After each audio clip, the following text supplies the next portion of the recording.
Hello बच्चों, कैसे हैं सब लोग। तो आज हम शुरू करने जा रहे हैं क्लास 10th का अपना पहला चैप्टर, जिसका नाम इलेक्ट्रिसिटी है। चैप्टर शुरू करने से पहले मैं कुछ बता दूं अपने बारे में। मेरा नाम डॉक्टर पीयूष पंत है और मैं institute of medical science BHU से मैंने अपना MBBS किया हुआ है और पिछले 17 सालों से हम लोग इस कोचिंग फील्ड में हैं। और मैंने पिछले 17 सालों में मेडिकल इंजीनियरिंग के कई नामी कोचिंग्स में, चाहे आकाश और भी कई सारी कोचिंग्स में पढ़ाया है। और विगत 1-1.5 साल से मैं सारा छोड़कर अपना मेरा एक YouTube पर चैनल है फिजिक्स फटाफट, जिसमें हम बच्चों को फ्री गाइड करते हैं। और साथ में मेरा अपना एक नीट उड़ान नाम से ऐप भी है, जिसमें नीट की तैयारी वाले बच्चों को हम लोग एक बहुत ही मिनिमल कॉस्ट पे पूरी तैयारी करवाते हैं। अब देखो बेटा, जो क्लास 10th के जो टॉपिक हैं, बेसिकली 9th और 10th, ये इतना अच्छा टॉपिक है इन क्लासेस में और इतना बेसिक लेवल से हम लोग चल सकते हैं। यही सारे टॉपिक आगे चल के हमारे क्लास 11th में भी आने होते हैं।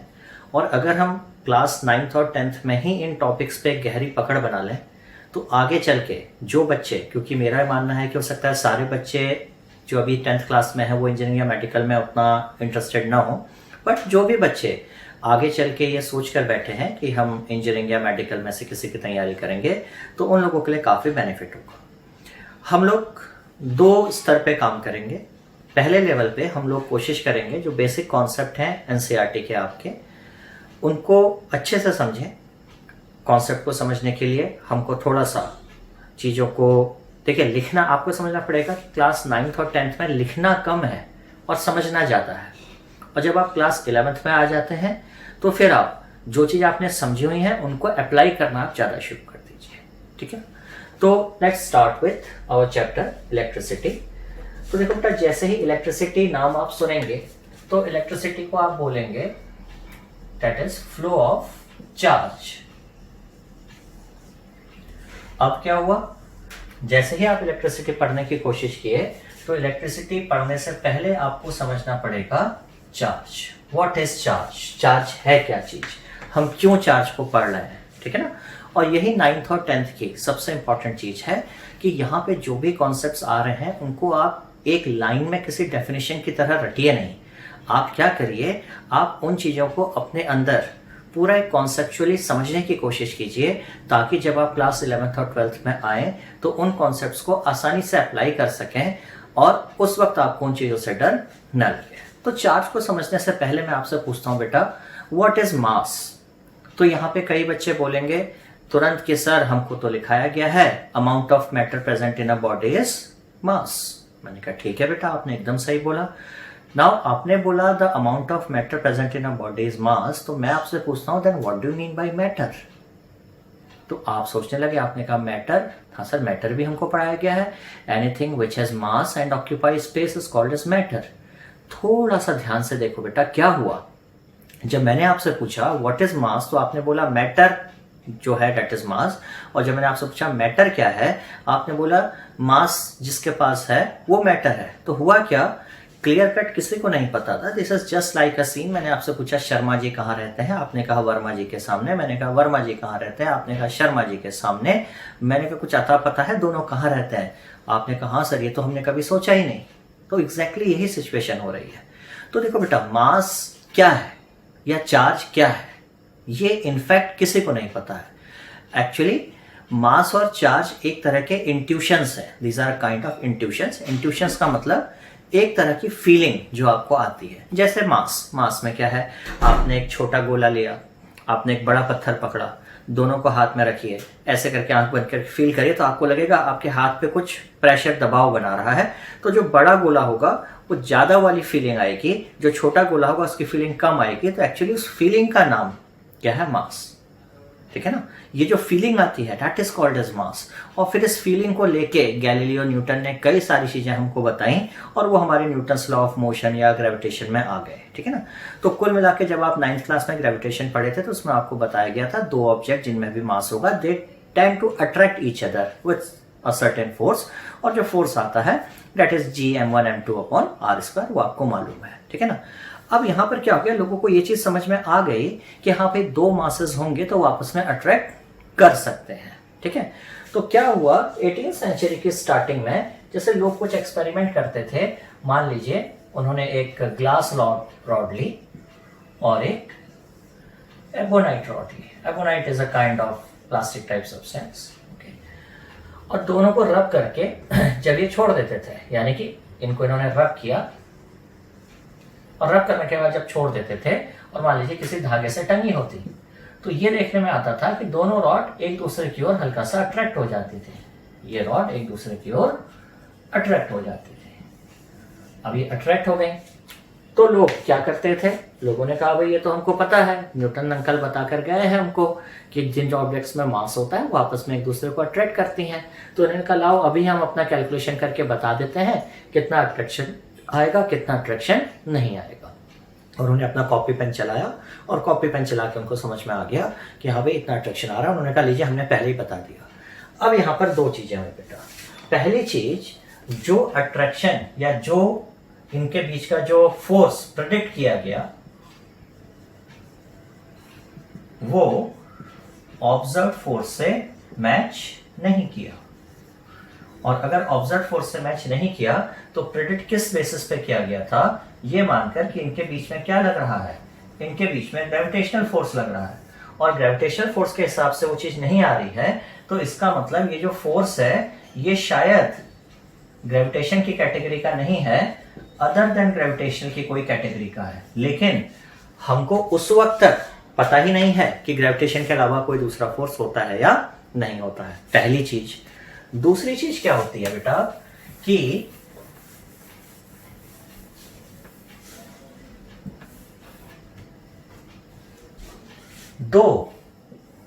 इस बार ग्लास रॉड को रब करके जब रखा गया तो इस बार ये अट्रैक्शन की बजाय क्या कर जाती हैं, रिपल्शन। और इस रिपल्शन ने एक बड़ा सा क्वेश्चन मार्क लगा दिया किस पर, कि ग्रेविटेशनल फोर्स एग्जिस्ट कर रहा है। क्योंकि ग्रेविटेशनल फोर्स की एक प्रॉपर्टी है कि gravitational force is always attractive. तो यहां पर क्या होता है, हम ये मानने को मजबूर हो जाते हैं, हम ये बोलते हैं कि इनको रब करने से इन रॉड्स के अंदर कुछ पैदा हुआ। और जो पैदा हुआ क्या, कुछ, उस कुछ का नाम हमने क्या रख दिया, चार्ज। तो बेटा ये फिजिक्स हो चाहे साइंस हो, नामकरण nomenclature is very important process. जब आप छोटे थे, आप एक कोई चीज देखते थे सबसे पहले तो आप अपने पापा से पूछते थे ये क्या है, तो आपके पापा कहते थे बेटा ये आम है, ये सेब है ना। तो वो सब चीजें होती थी, उनके कुछ नाम होते थे। तो वैसे हमने क्या बोला, इसमें कुछ है, तो आपने बोला इसमें क्या आया, तो मैंने बोला इसमें चार्ज आया। तो चार्ज कुछ नहीं है। चार्ज क्या है, हमने एक इवेंट होता हुआ देखा, हमने एक ऑब्जर्वेशन देखा, हमको लगता है ऑब्जर्वेशन को एक्सप्लेन करने के लिए कुछ चाहिए था, वो मास नहीं हो सकता था, मास नहीं हो सकता था, तो उस चीज का नाम बदल के मैंने बोल दिया वो क्या है, charge. Now I am not interested in charge. मैं क्या करता हूं, मैं इस चार्ज की प्रॉपर्टीज को ढूंढने की कोशिश करता हूं, ठीक है ना। चार्ज कहां से आया, चार्ज क्यों आया, इन सब बहस में हम पढ़ते ही नहीं है। हमको किस में इंटरेस्ट है, ये चार्ज की क्या क्या प्रॉपर्टीज हो सकती हैं और क्या उन प्रॉपर्टीज को हम अपने फेवर में यूज कर सकते हैं कि नहीं कर सकते हैं। यही साइंस में होता है बेटा। आपके आसपास से चीजें होती आई हैं, आप सिर्फ इन्वेंशन करते हैं, चीजें पहले से मौजूद हैं, आप उनको ढूंढते हैं और उनकी स्टडी करके उनको आगे बढ़ाने की कोशिश करते हैं।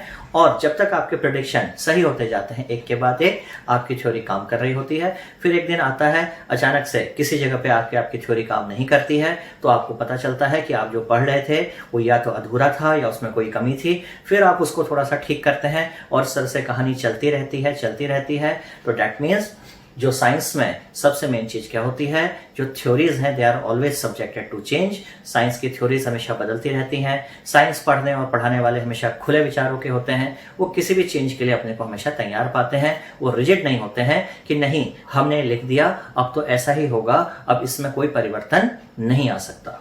तो अब हम देखते हैं यहां से चार्ज की कहानी स्टार्ट होती है। और चार्ज की कहानी में स्टार्ट करने से पहले अब वो जो एक्सपेरिमेंट कर रहे थे उनके बेसिस पर वो जो चार्ज की प्रॉपर्टीज बनाते चलेंगे, ठीक है। तो चार्ज की जो प्रॉपर्टीज आएंगी वो कहां से आएंगी, वो किसी किताब में नहीं लिखी होंगी। आप कहोगे सर हमारी तो किताब में लिखी हुई है। बेटा आपकी किताब में लिखी है क्योंकि आप 10 साल 20 साल 30 साल पहले की भी किताब में लिखी थी। अब आप सोचो आज से 200 साल पहले जब चार्ज किसी किताब में था ही नहीं, हम तब की बात कर रहे हैं, तो तब लोगों ने चार्ज की कुछ प्रॉपर्टीज बनाने की कोशिश करी। प्रॉपर्टीज क्या क्या थी? पहली चीज, ठीक है ना, चार्ज को डिफाइन कैसे करेंगे? तो हमने बोला charge is the fundamental property. Charge is the fundamental property of matter due to which electrical and magnetic effects are produced। ठीक है। सो ये कोई ऐसी डेफिनेशन नहीं है, ये बेसिकली ऑब्जर्वेशन बेस्ड डेफिनेशन है। हमने देखा कि हाँ चीजें के कुछ इलेक्ट्रिकल इफेक्ट हैं, कुछ मैग्नेट टाइप की चीजें लोगों को पहले से पता है, मैग्नेट नाम है किसी चीज का। तो लोगों ने क्या बोला? लोगों ने बोला जो इलेक्ट्रिक और मैग्नेटिक इफेक्ट आ रहे हैं ये मैटर में एक अंदरूनी प्रॉपर्टी है जिसको हम चार्ज कहते हैं, चार्ज की वजह से आ रहे हैं। और जैसा मैंने आपको बताया हम लोग इस बात में इंटरेस्टेड नहीं है कि ये चार्ज कहाँ से आता है, कैसे आता है। फिलहाल हम इस बात पे इंटरेस्टेड हो जाते हैं कि चार्ज की क्या क्या प्रॉपर्टीज हो सकती हैं, ठीक है ना। तो चार्ज की प्रॉपर्टीज जब हम देखने की कोशिश करेंगे तो क्या होता है कि जैसे मान लीजिए ये आपने ग्लास और ग्लास रॉड रखी, फिर आपने एक एबोनाइट और एबोनाइट रॉड रखी, और एक जगह पे आपने ग्लास और एबोनाइट रॉड रखी।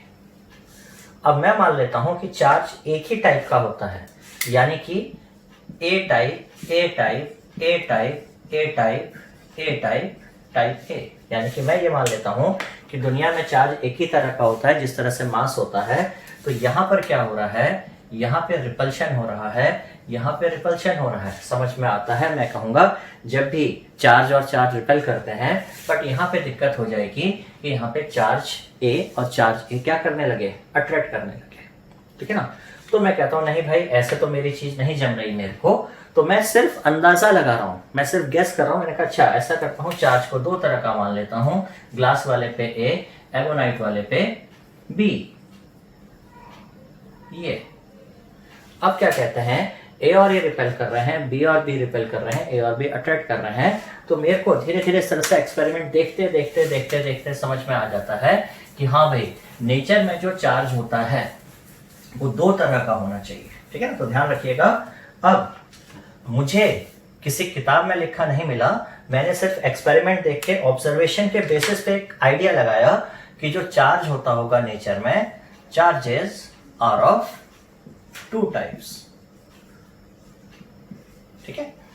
और ये साइंस पढ़ना बेटा बिल्कुल वैसा ही होता है जैसे आप किसी गेम को देखिए। मान लीजिए आप क्रिकेट देख रहे हैं, एक 5 साल का 4 साल का छोटा बच्चा है जिसने पहली बार क्रिकेट का मैच देखना शुरू किया है। शुरू में उसको कुछ समझ में नहीं आएगा, धीरे धीरे उसको समझ में आएगा कि एक जो अंपायर जैसी चीज होती है जो खेलता नहीं है, डिसीजन देता है, फिर ऐसे अगर फिंगर उठाए तो उसको आउट कहते हैं, अगर ऐसे ऐसे करता है तो 4 होता है, अगर बॉल हवा में हो जाती है तो उसे कैच लेना कहते हैं, जब ऐसे हाथ कर लेता है तो वो क्या कर रहा है।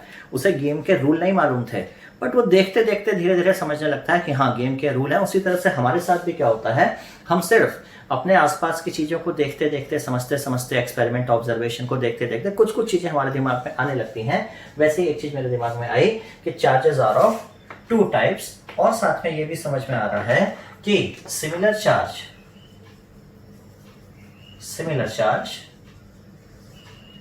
रिपेल करेंगे और जो अपोजिट चार्ज होंगे वो अट्रैक्ट करते हैं। दूसरी चीज है, ठीक है। सेकेंड पॉइंट, अभी हम क्या नाम रखें चार्ज है? 2 टाइप के तो चार्ज हो गए, तो हम बोल सकते हैं कि charge type A type B होता है, या हम कहते हैं गुड चार्ज होता है, बैड चार्ज होता है, या हम कहते हैं थिन चार्ज होता है, फैट चार्ज होता है। मतलब 2 टाइप के चार्ज है तो उनके नाम रखने पड़ेंगे ताकि मैं डिस्टिंग्विश कर सकूं कि ये वाला है और दूसरा ये वाला चार्ज है। मैंने साथ में क्या देखा कि एक बार जो प्लास्टिक और अबेनाइट की रॉड थी, तो अपोजिट टाइप के चार्ज थे, उनको रगड़ने के बाद तो अट्रैक्ट कर रही थी, लेकिन फिर से आप उनको टच करा दीजिए, टच कराने के बाद फिर से उनको दूर कर दीजिए, तो अब वो अट्रैक्ट नहीं करती थी। यानी जब टाइप ए और टाइप बी चार्ज मिलते थे तो वो एक दूसरे को न्यूट्रलाइज करने की कोशिश करते थे, बिल्कुल वैसे ही जैसे कि एसिड और बेस न्यूट्रलाइज करते हैं, या मैथमेटिक्स में +5 और -5 न्यूट्रलाइज कर देता था। तो लोगों ने कहा एक चार्ज को पॉजिटिव बोल दो, एक चार्ज को नेगेटिव बोल दो। तो ध्यान रखिएगा बेटा, ये नेचर में 2 टाइप के चार्ज होते हैं। This is a kind of rule, this is decided by nature. Nature ने डिसाइड किया कि नेचर में 2 तरह के चार्ज एग्जिस्ट करेंगे, इसमें मेरा कोई रोल नहीं है। बट इन 2 चार्ज में से एक को पॉजिटिव और एक को नेगेटिव बोला जाएगा। ये मैंने यानी ह्यूमंस ने एक लैंग्वेज दी है, ये एक कन्वेंशन है। Okay, so charges are of 2 types, that's a nature's rule, but one charge is positive and one charge is negative. This is not a rule, this is convention. Physics में बहुत ज़रूरी है कि आप इस बात को बहुत ही बेसिक अर्ली लेवल से समझें कि फिजिक्स में कौन सा रूल है, कौन सा कन्वेंशन है, ताकि आगे चल के जब आप क्लास 11-12 में आए तो आपको कहीं से भी ये फील ना आए कि मेरा कॉन्सेप्ट जो है वो थोड़ा सा गड़बड़ाया हुआ है। ठीक है ना। फिर इसी तरह से एक पार्टिकल था इलेक्ट्रॉन। मैं इसकी कहानी में नहीं आ रहा हूं क्योंकि हमारा चैप्टर इलेक्ट्रिसिटी है। इलेक्ट्रॉन की कहानी हम कभी बाद में पढ़ेंगे जब एटॉमिक स्ट्रक्चर या कोई हम चैप्टर पढ़ेंगे। तो इलेक्ट्रॉन पे लोगों ने फिर बोल दिया कि इलेक्ट्रॉन पे कैसा चार्ज है, इलेक्ट्रॉन पे नेगेटिव चार्ज है। ठीक है, इतना आप नोट कर लीजिए। सो इलेक्ट्रॉन पे नेगेटिव चार्ज होता है, अगेन इसको आप क्या बोल सकते हैं, कन्वेंशन। ठीक है, मतलब ये हमारा मानना है कि इलेक्ट्रॉन पे नेगेटिव चार्ज होता है। एक्चुअली 2 तरह के चार्ज होते थे। जब आप एटॉमिक स्ट्रक्चर पढ़ेंगे तो आपको समझ में आएगा कि जो सेंटर पे न्यूक्लियस होगा और जो उसको घूमने वाले पार्टिकल होते हैं जिनको इलेक्ट्रॉन कहते थे, दोनों अट्रैक्ट करते हैं। आपने न्यूक्लियस के अंदर प्लस चार्ज बोल दिया, इसलिए इलेक्ट्रॉन पे माइनस बोल दिया। अगर आप चाहते तो न्यूक्लियस के अंदर माइनस चार्ज बोल सकते थे और इलेक्ट्रॉन पे हम क्या बोल सकते थे, प्लस चार्ज। उससे कोई फर्क नहीं पड़ता। इलेक्ट्रॉन पे नेगेटिव चार्ज होता है, this is also an convention. ठीक है, अब इसके बाद क्या होता है कि चार्ज को जब आप स्टडी करने चलेंगे तो चार्ज को हम 2 लेवल पे स्टडी करेंगे। ठीक है, तो चार्ज को आप स्टडी कर सकते हैं एट रेस्ट। जब आप रेस्ट पे स्टडी करते हैं चार्ज की तो आप उसको बोलते हैं इलेक्ट्रोस्टैटिक। और आप चार्ज को मोशन में स्टडी कर सकते हैं। जब आपका चार्ज मोशन में आता है तो आप उसको बोल देते हैं करंट या करंट इलेक्ट्रिसिटी। ठीक है, हमारा जो 10th क्लास का जो सिलेबस है वो इस तरह से डिजाइन है कि हम लोग करंट इलेक्ट्रिसिटी पढ़ेंगे। हमको चार्ज के बहुत डिटेल में जाने की जरूरत नहीं है, लेकिन जब हम सेकंड लेवल पर जाएंगे तो वहां पर मैं आपको बताऊंगा कि चार्ज रेस्ट पर किस तरह से हमको डील करना है। ठीक है ना। अब हम जब करंट इलेक्ट्रिसिटी में आएंगे तो सबसे पहले हमको ये समझना पड़ेगा कि चार्ज का मोशन को आपको बस समझना है।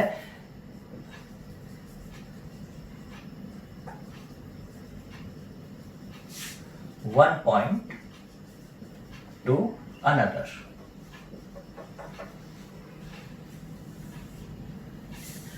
तो देखो, सबसे पहले हमको समझना पड़ेगा कॉज। आखिर एक पॉइंट से दूसरे पॉइंट तक अगर हमारा चार्ज जाता है तो व्हाट इज द मोटिव, किस रीजन के बेसिस पे चार्ज एक पॉइंट से दूसरे पॉइंट पर जाएगा। ठीक है ना। तो यहां पर हम सबसे पहले बेटा करंट को समझने की कोशिश करते हैं। कई लोग करंट का मतलब समझ नहीं पाते हैं। करंट का मतलब हिंदी में होता है धारा। मतलब अगर कोई चीज फ्लो कर रही है, बह रही है, तो आप कहेंगे कि करंट है। जैसे अगर यहां पर एयर फ्लो कर रही हो तो ये एयर करंट कहलाएगा। अगर यहां पर आप एक क्रॉस सेक्शन एरिया बना दीजिए और यहां से पानी बह रहा हो तो ये वाटर करंट कहलाएगा। और अगर यहां से चार्ज फ्लो कर रहा हो तो चार्ज के फ्लो को क्या बोलते हैं, इलेक्ट्रिक करंट। ठीक है। अब किसी भी फ्लो के लिए हमेशा क्या होता है, एक मोटिव होता है। जैसे एयर कहां से कहां फ्लो करती है, हमेशा हाई प्रेशर से लो प्रेशर। पानी आप कह सकते हैं हाई प्रेशर से लो प्रेशर, या आप ये भी कह सकते हैं पानी हमेशा ऊंचाई से कहां की ओर बहेगा, नीचे की ओर, यानी कि हाइट, जो ग्रेडियंट होगा किसका होगा, हाइट का, लेसर हाइट की तरफ। ठीक है, यानी पानी हमेशा अपहिल से डाउनहिल की ओर आता है। उसी तरह से इलेक्ट्रिक करंट के पीछे भी कोई क्वांटिटी होनी चाहिए डिसाइड करेगी, यानी किसी हायर क्वांटिटी से, मुझे नहीं पता वो कौन सी है, किसी हायर क्वांटिटी से वो किसी लोअर क्वांटिटी की तरफ आएगा।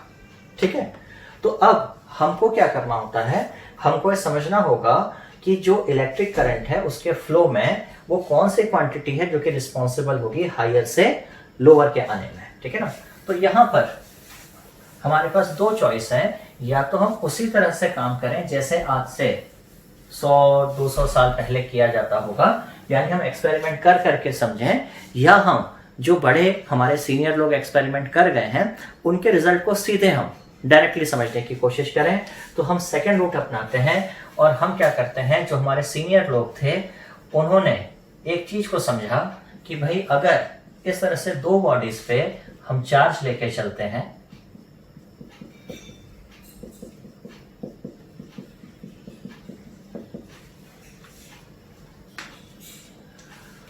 मान लीजिए इस पे Q1 चार्ज है और इस पे Q2 चार्ज है, और बॉडीज का जो डायमेंशन है वो सेम है।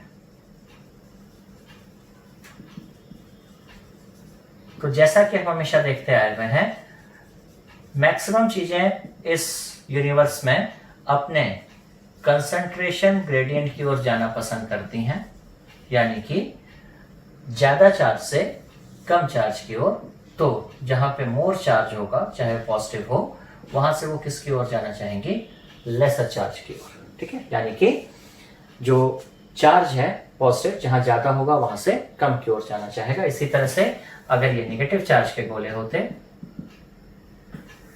और आप इनको कनेक्ट करते और यहां पर चार्ज ज्यादा है, तो आप देखते जहां पे मोर नेगेटिव चार्ज है वहां से वो लेस नेगेटिव चार्ज की तरफ जाना चाहेगा। ठीक है, तो एक चीज हमको समझ में आ रही है कि हाँ, जैसे हर जगह होता है ज्यादा से कम क्यों। लेकिन अब आप मुझे ये बताओ, क्या पानी अगर मैं एक छोटा गिलास रखूं और इसके नीचे एक बहुत बड़ा कंटेनर रखूं और मैं यहां से यहां पाइप कनेक्ट कर दूं, तो क्या पानी मोर अमाउंट से लेस अमाउंट की ओर जाएगा या लेस अमाउंट से मोर अमाउंट की ओर आएगा? तो मेरे ख्याल से यहां पे सबको जवाब मालूम है। कोई भी ये नहीं कहेगा कि पानी ऊपर नहीं जाएगा, पानी अभी भी नीचे ही आएगा। यानी कि पानी का अमाउंट अकेला क्राइटेरिया नहीं है आने का। क्राइटेरिया क्या है? प्रेशर या हाइट। पानी हमेशा अप हिल से डाउन हिल की ओर आएगा। इसी तरह से जब पुराने लोगों ने एक्सपेरिमेंट किए तो उनको एक चीज समझ में आई कि चार्ज कहां फ्लो करता है। आप एक क्वांटिटी बनाएंगे, चार्ज अपॉन रेडियस। सपोज इसका रेडियस r1 है। अब मैं दोनों गोलों का रेडियस अलग अलग कर देता हूं। इसका रेडियस r1 कर देता हूं और इसका रेडियस r2 कर देता हूं। तो लोगों को समझ में आया कि अगर ये जो क्वांटिटी है ये डिसाइड करती है कि चार्ज के फ्लो का डायरेक्शन क्या होने वाला है, ये क्वांटिटी Q अपॉन R। ठीक है ना? तो हमको समझ में आया कि अकेले चार्ज की क्वांटिटी नहीं, चार्ज और डायमेंशन मिलकर डिसाइड करते हैं कि चार्ज का फ्लो कहां से कहां होगा। A से B की ओर होगा या B से A की ओर होगा। और थोड़े प्रयासों के बाद विद सम एफर्ट्स लोगों को समझ में आया कि अगर हम क्या करें, एक बॉडी पे Q चार्ज करते हैं, स्फेरिकल बॉडी पे, और उसका रेडियस R हो, तो आप एक क्वांटिटी डिफाइन कर सकते हैं जिसको आप कह सकते हैं K Q upon R। Actually V is proportional. ठीक है ना? अब इस Q अपॉन R को हमने क्या बोलना शुरू कर दिया, इस क्वांटिटी का नाम हमने रख दिया पोटेंशियल। क्योंकि इलेक्ट्रिसिटी से रिलेटेड है, चार्ज से रिलेटेड है, तो उसका नाम क्या हो गया, इलेक्ट्रिक पोटेंशियल। ठीक है? और जब हम ये प्रोपोर्शनलिटी का साइन हटाते हैं तो प्रोपोर्शनलिटी का साइन हटाकर हमको एक कांस्टेंट मिल जाता है, दिस वन। तो this V is called as electric potential. ठीक है, सेकंड आपको याद रखना है, पॉजिटिव चार्ज का जो पोटेंशियल है वो पॉजिटिव होगा और जो नेगेटिव चार्ज है उसका पोटेंशियल नेगेटिव होगा। ठीक, अब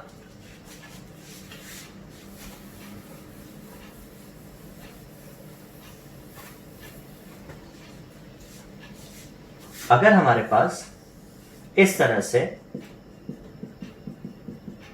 पॉजिटिव चार्ज का सिस्टम है, ठीक है, तो आप कहेंगे ये हायर पोटेंशियल पर है और ये लोअर पोटेंशियल पर है, ठीक है ना। तो जो चार्ज है, पॉजिटिव चार्ज कहां से कहां फ्लो करेगा?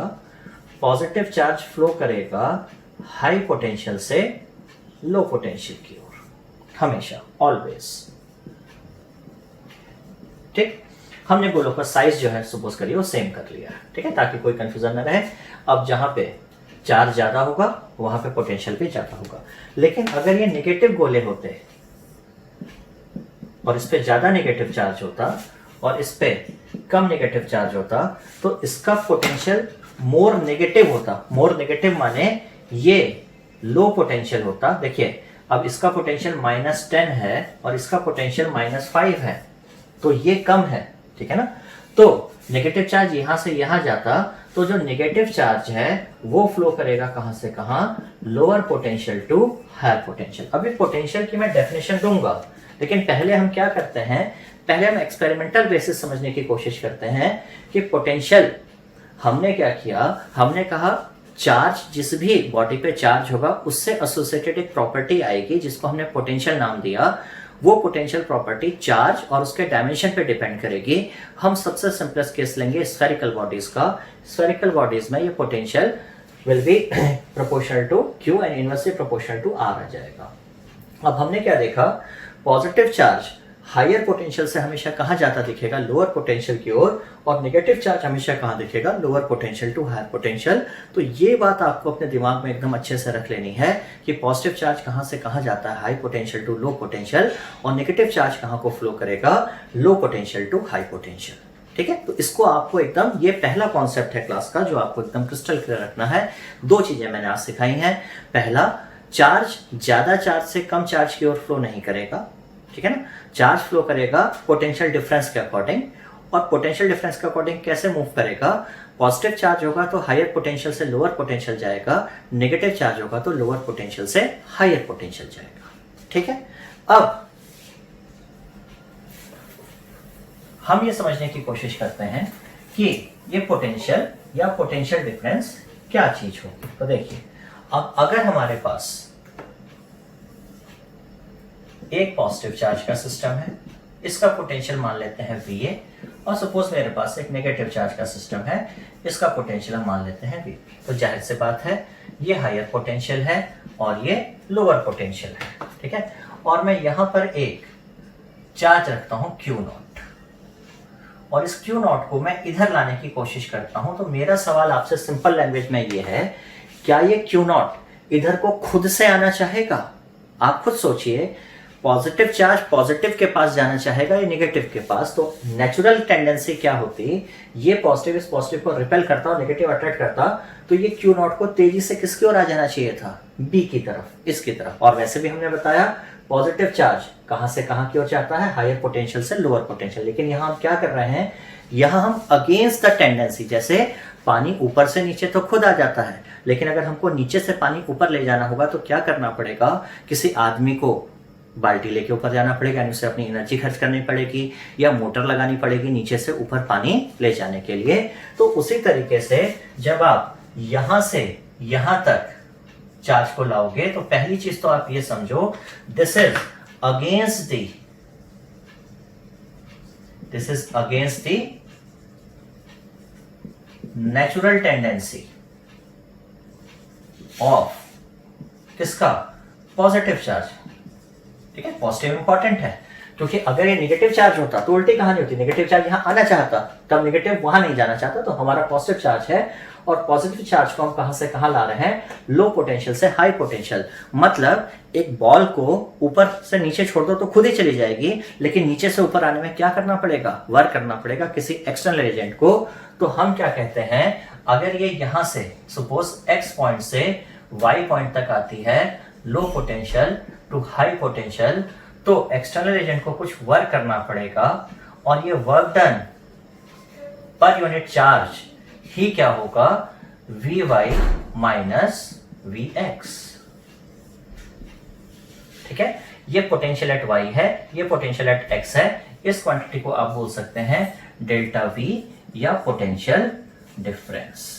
तो अब हमने क्या किया बेटा, पहले हमने पोटेंशियल को नापने का एक अलग तरीका लिया था कि potential is Q upon R या KQ अपॉन R। अभी हम ये नहीं समझे हैं कि K क्या होता है, ठीक है। और आप कहेंगे सर स्फेरिकल बॉडी के अलावा दूसरी बॉडी होगी तो क्या करेंगे, मैं कहूंगा अभी मुझे नहीं आता, अभी आप उसको छोड़ दीजिए। लेकिन अब हम एक दूसरे मेथड पे आ रहे हैं जिसपे हमने टोटल डिस्कशन ही बदल दिया। अब हम क्या कह रहे हैं कि स्पेस में अगर चार्ज सेपरेट होते हैं, तो स्पेस में अगर चार्ज सेपरेट है तो high potential to low potential का एक रीजन बनेगा। और अगर आप एक पॉइंट से दूसरे पॉइंट पर आते हैं तो work done by external agent per unit charge will B potential difference between y and x। मतलब अगर आप इसको ऐसे भी लिख सकते हैं, यहाँ पे मैं मिटा देता हूँ, मेरे ख्याल से इतना आपने नोट कर लिया होगा, नहीं तो आप स्क्रीनशॉट ले लीजिएगा पीछे जाकर।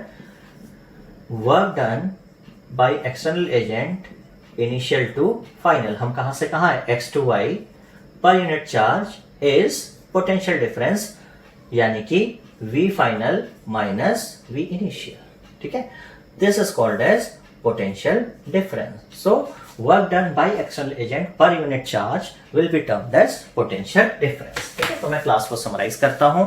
हमने तकरीबन 30 मिनट की क्लास करी। हमने इस क्लास में क्या क्या सीखा, हमने सबसे पहले सीखा चार्ज एक फंडामेंटल प्रॉपर्टी है जिसकी वजह से कुछ इफेक्ट पैदा होंगे, इलेक्ट्रिकल और मैग्नेटिक। चार्ज नेचर में दो तरह का होगा, ठीक है ना, सिमिलर चार्ज रिपेल करेंगे, अपोजिट चार्ज अट्रैक्ट करेंगे। पॉजिटिव चार्ज और नेगेटिव चार्ज ये कन्वेंशन है, हमने नाम दिया, और इलेक्ट्रॉन पे नेगेटिव चार्ज होगा, ये मैंने डिसाइड किया।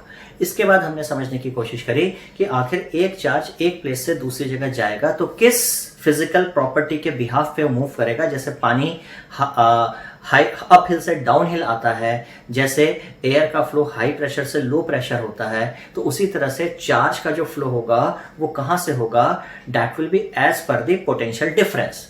और पोटेंशियल डिफरेंस में अब यहां पे आपको क्या करना पड़ेगा, जो पॉजिटिव चार्ज होगा वो हाई पोटेंशियल से लो पोटेंशियल जाएगा, क्योंकि देखो मास और एयर पॉजिटिव नेगेटिव नहीं होते थे तो वहां चल जाता था। यहां आपको दो चीजें याद रखनी पड़ेंगी, पॉजिटिव चार्ज हाई पोटेंशियल से लो पोटेंशियल जाएगा, लेकिन नेगेटिव चार्ज लो पोटेंशियल से हाई पोटेंशियल जाएगा। दूसरी चीज, पोटेंशियल को हमने दो तरीके से समझा, एक तो मैथमेटिकल फॉर्मेट पे एक बॉडी के हिसाब से कि potential depends upon charge and inversely proportional to its dimension, spherical body के केस में रेडियस हो जाएगा।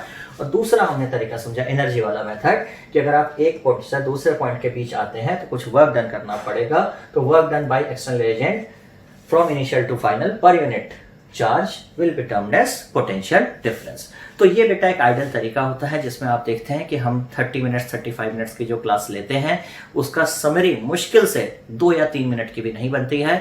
और इस तरह से अगर हम चीजों को समझते चलें तो 2-2 3-3 मिनट के कॉन्सेप्ट को पढ़ते रहेंगे। आपका सिलेबस, हम एक सेशन में आपका सिलेबस कम से कम 5 या 6 बार खत्म कर सकते हैं। ठीक है, तो अब नेक्स्ट जब स्टार्ट होगा लेक्चर, तो नेक्स्ट लेक्चर में अब हम आएंगे, अब हमने फ्लो के पीछे का कॉज समझ लिया, अब हम देखेंगे कि फ्लो किस तरह से होगा, किस तरह से हम जो मैटर है उसको डिवाइड करेंगे इंसुलेटर और कंडक्टर्स में, कंडक्टर में फ्लो कैसे होगा, क्या मैकेनिज्म होती है फ्लो की, इलेक्ट्रॉन कैसे मूव करेंगे, किस तरह से करंट जनरेट होगा, वहां पे रेजिस्टेंस का कॉन्सेप्ट आएगा। फिर हम देखेंगे किस तरह से हम जो हमारे रेजिस्टर्स होंगे या जो कंडक्टर्स होंगे उनको किस तरह से कॉम्बिनेशन में ला सकते हैं, जहां पे सीरीज और पैरेलल के कॉम्बिनेशंस होंगे। फिर हम देखेंगे जब चार्ज फ्लो करेगा तो वो हीट जनरेट कर सकता है, वहां से हम हीटिंग इफेक्ट्स ऑफ करंट देखेंगे, और इस तरह से धीरे धीरे करके हम आगे बढ़ते रहेंगे। और जब आगे बढ़ते रहते हैं तो बेटा थोड़े दिन बाद हम भूल जाते हैं कि हमने कभी चार्ज जैसी चीज को, अभी तक हमको यही नहीं समझ में आएगा कि चार्ज को हम समझ ही नहीं पाए थे। ध्यान रखना, फ्रॉम द डे वन हमने चार्ज को समझा ही नहीं था, बस हमने चार्ज की एक दो प्रॉपर्टीज को एक्सपेरिमेंट से कर लिया था। हमको आज से 10 क्लास बाद भी मालूम नहीं चलेगा कि चार्ज कहाँ से आता है, किसने बनाया, क्यों बनाया। और क्योंकि हमको इतनी मजेदार चीजें मिलने लगती हैं, धीरे धीरे मूव करने लगेगा, फिर आप इलेक्ट्रोमैग्नेटिक इंडक्शन की तरफ चले जाएंगे, फैराडेज लॉ की तरफ चले जाएंगे, मोटर पढ़ने लगेंगे, तो धीरे धीरे आपको लगेगा इतना बेसिक सा, अच्छा चार्ज तो होता ही है, ये तो हमेशा से होता आया है, होता चलेगा, यही साइंस में होता है। हम हर चीज के पीछे नहीं भागते हैं, हम जो फंडामेंटल प्रॉपर्टीज हैं उनके पीछे नहीं भागते हैं, वो कहाँ से आई कैसे आई, हम उनकी प्रॉपर्टीज को समझकर उनसे कुछ उनकी प्रॉपर्टीज को समझ के उनके बारे में देखते हैं कि उनके क्या क्या इफेक्ट्स हो सकते हैं। Rather we are least interested in charge, we are interested in the effect of charge. और इसी तरह से जब हम पढ़ते रहते हैं तो फिजिक्स, केमिस्ट्री, बायो में डेवलपमेंट होता रहता है और हम कहते हैं कि हम साइंस पढ़ रहे हैं। ठीक है, सो होप आपको लेक्चर अच्छा लगा होगा। नेक्स्ट लेक्चर पे हम मिलते हैं और इस लेक्चर को फिर आगे बढ़ाएंगे, कैसे रेजिस्टेंस होती है, कैसे इलेक्ट्रिक करंट फ्लो होता है। ठीक है ना, ओके, बाय बाय।